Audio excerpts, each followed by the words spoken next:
The car came to a sudden halt. Pulling over to the shoulder, Jake got out of the driver's seat and violently opened the door to the back seat where I was sitting. Looking up, I saw Jake's expression was unnaturally cold. "Get out!" Not understanding the meaning of his words, I couldn't respond, and then Jake grabbed my arm and pulled. "I said get out!" "Ouch! Stop it!" Forcefully dragged out of the car, I lost my balance and fell onto the road. As I was trying to comprehend Jake's sudden and aggressive actions, my belongings were thrown in front of me. "Ruining our day off with your water breaking, wasting our time like that." Jake gave me a cold stare. I couldn't understand what was happening. As I endured the pain, clutching my stomach, Emily, who had come down from the passenger seat, whispered in my ear, "This is your punishment for stealing Dad from me." Stunned by her harsh words, I looked at Emily's face. "We're going on a trip, just the two of us. I couldn't care less about what happens to you." Emily smirked, called out "Let's go" to Jake, and went back to the car.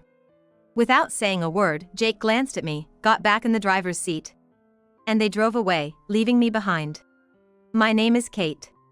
I'm a housewife, currently 8 months pregnant. I married Jake a year and a half ago. Jake is divorced, and he has custody of his child from his previous marriage, Emily. Emily, a middle school student at the time, was going through a sensitive phase and only talked to me when absolutely necessary. She seemed to get along well with Jake, openly showing affection to him, which he happily reciprocated. Being an only child, I wasn't sure how to communicate with younger people and didn't know the appropriate distance to keep from Emily, but I thought we could slowly close the gap over time. After all, we had plenty of time. Or so I thought. Our relationship changed dramatically when I found out I was pregnant. A visit to the hospital confirmed that I was 3 months pregnant. Overjoyed to be expecting, I was ecstatic. I decided to share the news with Jake and Emily at dinner that night. "Jake, Emily, I'm pregnant." Jake's face lit up. "You're pregnant?" "That's great," he exclaimed, sounding truly happy. "Yes, I'm so happy to be expecting our child." Turning to Emily, I saw that she was staring at me. It wasn't her usual indifferent expression. She seemed to be frowning slightly and gritting her teeth. I immediately regretted my thoughtless words. I had intended to treat Emily like my own child. That's why, no matter how distant she was, I tried to interact with her as usual. But from Emily's perspective, my pregnancy might have made her feel left out of the family. And my words about expecting our child could have made her feel even more excluded. "Emily, you're going to have a little brother or sister. You'll take good care of them, won't you?" Trying not to let my panic show, I spoke to Emily. Whether she understood or not, she simply said okay and went to her room. "I'm sorry, I said something insensitive to Emily." It might have been a delicate topic, but Emily will understand it eventually. That day, Emily didn't come out of her room. The next day, Emily came into the living room a bit later than usual. There was a slightly awkward atmosphere. I greeted Emily as usual. "Good morning, Emily. Breakfast is ready." Emily glanced at the breakfast on the table in silence. She took her seat, and as soon as she took a bite, she uttered words of surprise. "This is terrible." "Huh? I said it's terrible. I've always thought that, but you're not good at cooking, right? Being forced to eat this every day is nothing but painful." Emily said so and left her seat. "Oh, the lunchbox. Did you hear what I just said? I don't need the lunchbox. Give me some money instead." I simply stared at Emily's outstretched hand. If I were her real parent, what would be the right thing to do in this situation? I took a $5 from my wallet and placed it on her hand. "Just $5? Well, whatever." She muttered softly and left the house. That evening, I was debating whether to tell Jake about this morning's events.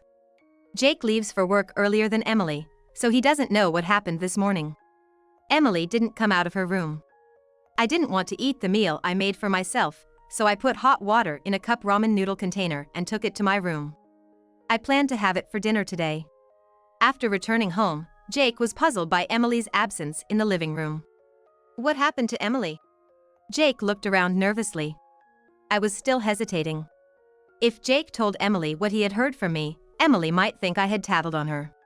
If that happened, our relationship could deteriorate even further. I couldn't even determine what was the right thing to do. She's not feeling well today, so she's going to rest early. I decided to lie. Sure enough, Jake expressed concern about Emily's condition and said he would check on her in her room. Since she should be sleeping by now, I prepared dinner. I sat at the seat opposite to Jake, slowly rubbing my stomach, thinking about what I should do next. The next morning, when Emily woke up, Jake was about to leave for work at the front door. I was there too, planning to see him off. "Emily, you didn't seem well last night. Are you okay?" Jake looked at me with a puzzled expression. Then, after furrowing his brows at me for a moment, he turned to Jake and smiled, saying, "Yeah, I'm fine. Sorry for worrying you." "I see, that's good. But don't push yourself too hard, okay?" With a relieved expression, Jake left the house. As Emily waved goodbye to Jake, she gave me a sharp look as soon as the door closed. "Why are you pretending to be such a nice person?" "What do you mean?" I asked Emily, not understanding the meaning behind her words. "Why didn't you just tell Dad the truth? That Emily said mean things to you, and you were hurt.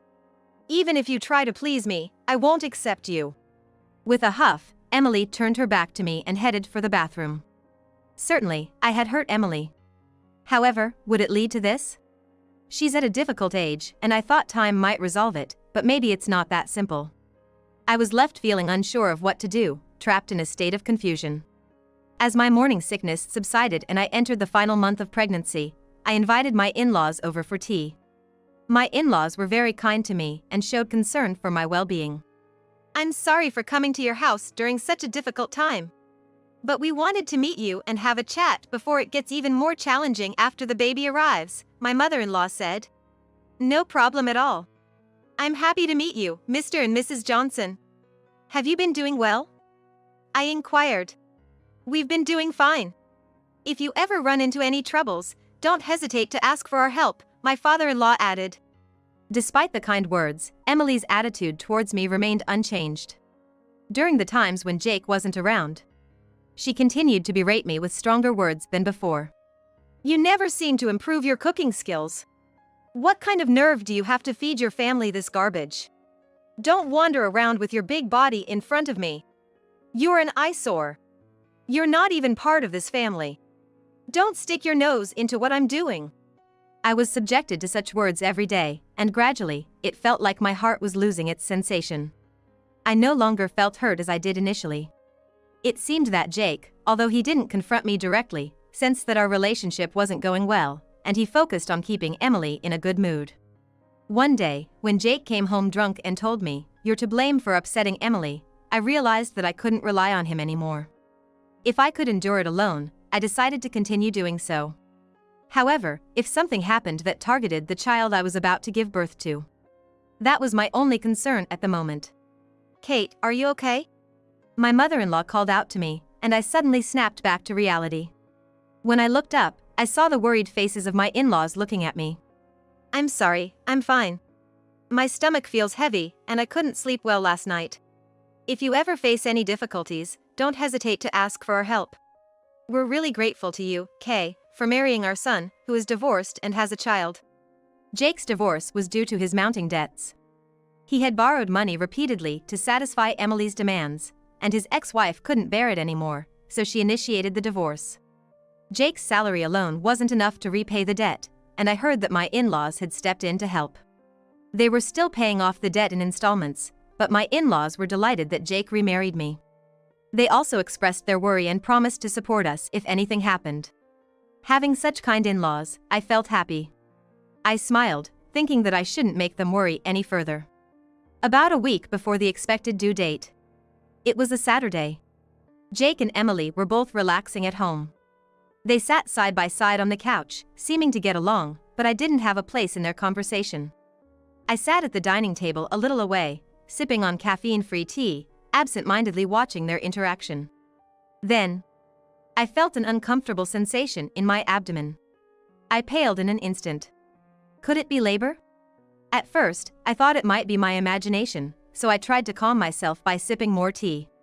However, the same abdominal pains struck again. There was no mistaking it. Labor was coming. I realized it with certainty and decided to inform Jake and Emily, intending to endure the pain. But just as I was about to call out to them, I felt a sensation of my lower body getting wet. My water broke. Panic overcame me. "Jake, Emily." "I think my water broke," I weakly uttered. Jake immediately said. With their faces turned toward me, my two companions reacted. "I'll get the car ready," and Emily said. "I've prepared the bags. I'll take them to the car." While I changed my clothes, the two of them swiftly prepared everything. I got into the car with Jake driving, me in the back seat, and Emily in the front passenger seat. Looking back now, I should have noticed something was off right here. It was unnatural for them to be so considerate of me, even carrying my luggage, given their attitudes up to this point. But at that moment, I was so shaken up by the initial contractions and my water breaking that I didn't feel any sense of discomfort. The OB/GYN clinic I usually go to is about a 15-minute drive away. It's a well-known hospital around these parts, so Jake knew where it was. I was trying to calm myself down while enduring the pain and looking down. But even after about 15 minutes, the car showed no signs of stopping. Feeling something was wrong, I looked out the window and saw an unfamiliar landscape. It seemed like we were going up a mountain road, with fewer and fewer houses around. There wasn't supposed to be a place like this on the way to the hospital. "Hey, Jake, where are we? This doesn't seem like the way to the hospital." Jake didn't respond. Emily stayed silent too. "Jake? Emily?" The car didn't seem like it was going to stop. The contractions were getting worse. "Both of you, please listen. The pain is getting stronger. We need to get to the hospital quickly, or the baby." The car suddenly came to a screeching halt. Jake parked the car on the shoulder, got out of the driver's seat, and roughly opened the door to the back seat where I was sitting. Looking up, Jake's expression seemed unusually cold. "Get out." Not understanding what he meant, I couldn't respond. Then Jake grabbed my arm and pulled. "I said get out." "Ow! Stop it!" He forcefully dragged me out of the car, and I lost my balance and fell onto the road. Before I could comprehend Jake's sudden aggressive behavior, my luggage was thrown in front of me. "Ruining our day off with your water breaking, wasting our time like that." Jake looked at me with a cold gaze. I couldn't understand what was happening. "Jake, why are you doing this? Please, take me to the hospital. Don't you care what happens to our baby?" "That baby isn't mine. Why should I care?" Jake's words echoed in my head. Did he just say it's not his child? What is he talking about? "Emily told me. You've been cheating, haven't you?" I looked at Emily. She was smirking maliciously and glanced at me from the corner of her eye. "The baby you're carrying is from your lover, isn't it? You couldn't possibly love it, even if it's born. I have no obligation to help." "Wait, this child is truly yours. I didn't cheat." "So you're saying Emily lied to me?" "That's impossible. I can't believe you'd try to demean your own daughter just because you don't like Emily." All sorts of thoughts raced through my mind. I couldn't believe Emily would go this far. How can I save my baby? I need to clear up Jake's misunderstanding. As I endured the pain without speaking, Jake hurled more abusive words at me. "You betrayed us first. This is all your own doing." I realized that talking to Jake was probably pointless. He'd do anything to stay in Emily's good graces. No matter what I said, he probably wouldn't believe me. I needed to figure out a way to protect my baby on my own.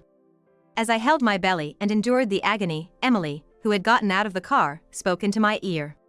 "This is your punishment for stealing Dad from me." Her words were like a final blow. I looked at Emily's face. "We're going on a trip, just the two of us. I couldn't care less what happens to you."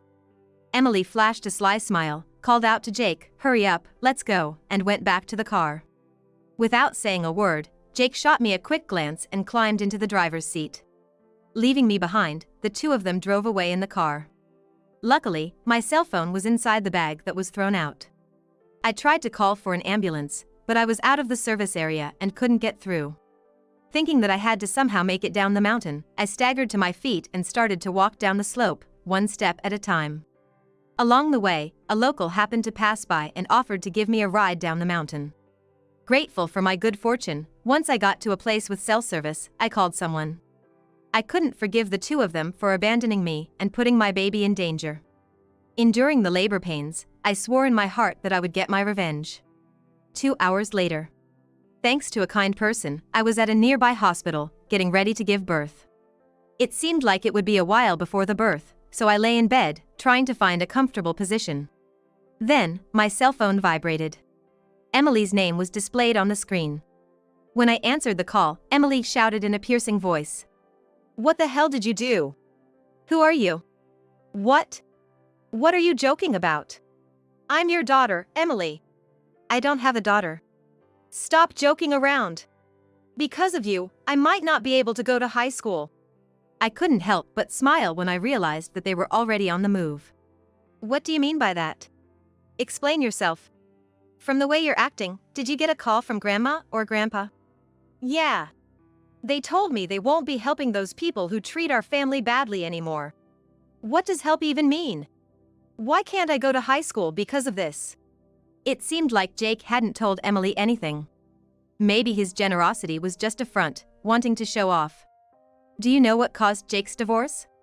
"Mom's affair, right? That's why I chose to live with Dad." "He's lying about that. The real reason for the divorce was Jake's debts." Emily fell silent on the other end of the line. Was she that shocked to find out her father had lied to her? "What? Dad lied to me?" "That's right. Jake said he couldn't pay off his debts with his salary alone, so your grandparents stepped in to help pay them back." "That can't be right. Dad earns enough to buy me anything I want, doesn't he?" "I think his salary is average, but it's not high enough to easily buy a high schooler luxurious bags and clothes and pay private high school tuition without taking out a loan." Emily seemed to be confronting Jake right next to her. I couldn't hear clearly, but I could hear shouting. "Hey! What the hell is this all about?" Now Jake was on the phone. Clearly furious. "What do you mean, what's this all about? I just told the truth." There's no need to tell Emily things I haven't told her myself, creating stories that aren't true. "I only told her because she wanted to know the situation. Isn't it your fault for keeping it a secret? You getting all high and mighty on me." Maybe it was because we weren't face to face, or perhaps my feelings had cooled down. But I wasn't scared even though Jake was yelling. I even felt pity for him, being able to do nothing but shout. "Kate, could you please hand me the phone?" My father-in-law took the phone from me and started talking to Jake. I called my in-laws from the mountain road, informing them that I was heading to the nearby hospital. They said they would come right away, rushing over to check on me. "Jake, is that you?" "What? Dad? I've heard everything from Kate. Cancel your trip and come straight home, we need to talk." "But, I can't just.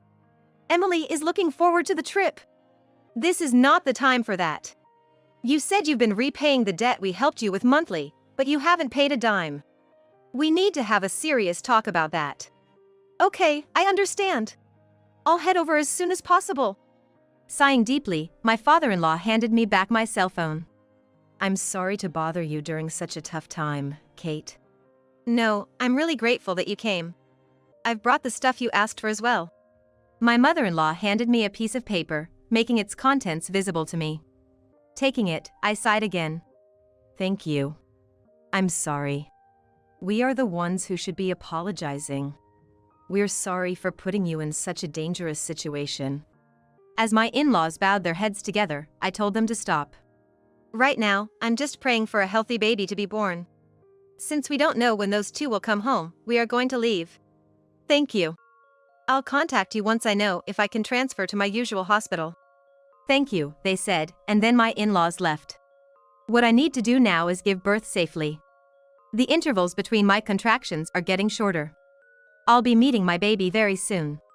The delivery was safe, and a healthy baby boy was born. I was relieved from the bottom of my heart when the doctor told me that there were no problems at all.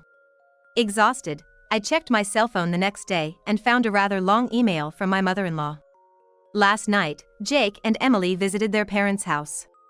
There, my in-laws explained Jake's reason for the divorce and told Emily that her selfishness also contributed to the increasing debt.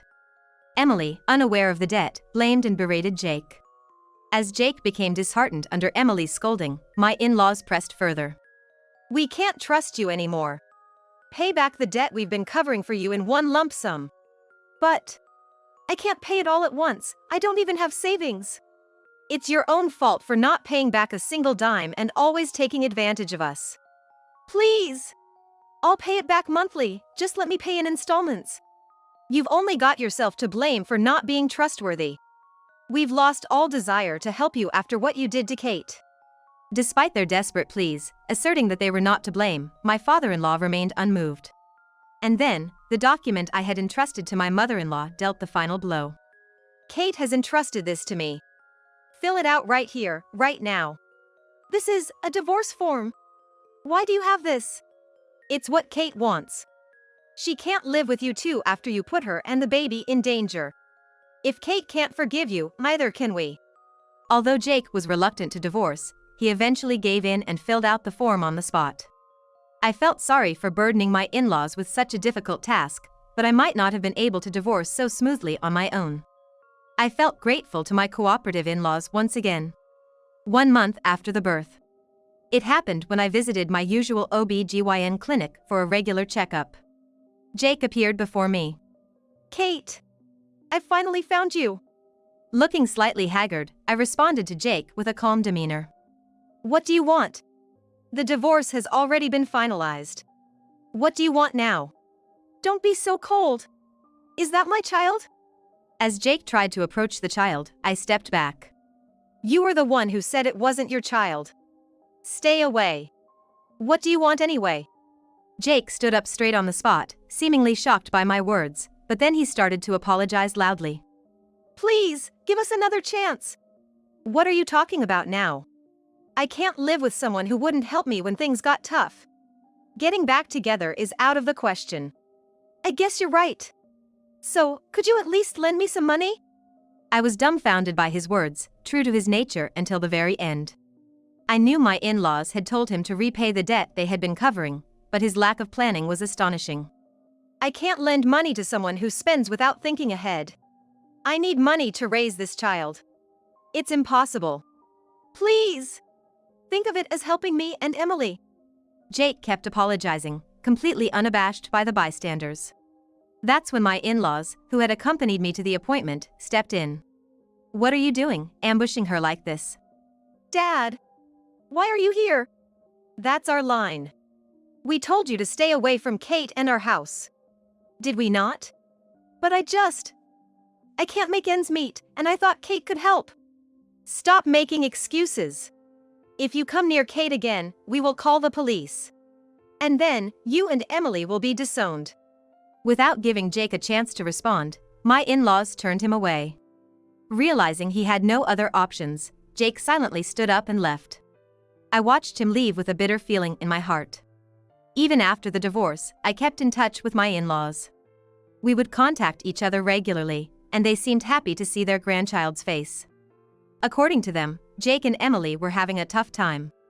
In the end, Jake couldn't pay off the debt in a lump sum and decided to repay it in installments. Since we've talked about cutting ties, if there's even a single late repayment, he'll surely be desperate to pay back from now on. Emily had to drop out of high school because Jake's income alone wasn't enough to cover both the debt repayment and tuition fees. The in-laws were torn about this decision but decided to be strict to make her understand the gravity of her actions. She seems to have started working part-time since she couldn't find a full-time job, but her selfish nature made it hard to keep the job, and she's now mentally drained. Unable to spend as freely as before, the two of them are now living a frugal life. I do feel bad for causing the in-laws so much trouble, but all I can do is pray that Jake and Emily will somehow turn their lives around and become decent people. As for me, I've moved back to my family home far away and am living with my son. My parents have warmly welcomed me back, and they are overjoyed to live with their grandson. I hope my son grows up to be a considerate person. And with the help of the kind people around us, I want us to live a happy life together.